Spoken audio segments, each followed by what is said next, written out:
बिस्मिल्लाहिर्रहमानिर्रहीम। अस्सलाम वालेकुम नाज़रीन।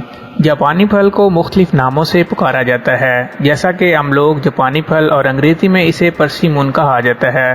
जापानी फल देखने में बहुत खूबसूरत और खुशनुमा सा नज़र आता है। इसकी शक्ल टमाटर से मिलती जुलती है, लेकिन फ़र्क सिर्फ इतना है कि इस टमाटर का रंग सुर्ख और जापानी फल का रंग नारंगी होता है। वीडियो में मज़ीद आगे बढ़ने से पहले वीडियो को लाइक और चैनल को सब्सक्राइब कर दें। जापानी फल खाने में बहुत ही लजीज होता है। इसका जायका मीठा होता है और गोदा नहायत नरम होता है। जापानी फल अपनी खूबियों के लिहाज से पूरे पाकिस्तान भर में मशहूर है। कुछ लोगों के गलत खान पान की वजह से या जिस्म में होने वाली कई बीमारियों की वजह से उम्र से पहले ही बूढ़े हो जाते हैं। इस फल में मौजूद ऐसे वाइटामिन्स, एंटीऑक्सीडेंट मौजूद होते हैं जो हमारी सेहत के साथ साथ हमारी खूबसूरती में भी इजाफा करते हैं और हमारी उम्र में वक्त से पहले इजाफे को रोकता है।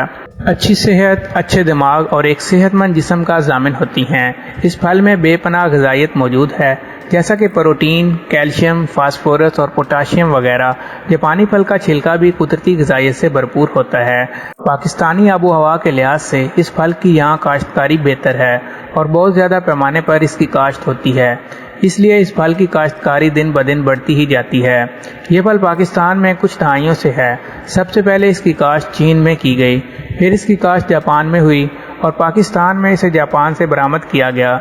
यही वजह है कि इस फल को जापानी फल कहते हैं। ये फल मौसम सरमा का फल है। जापानी फल की काश्त पाकिस्तान के इलाकों में कश्मीर और सवात में भी होती है।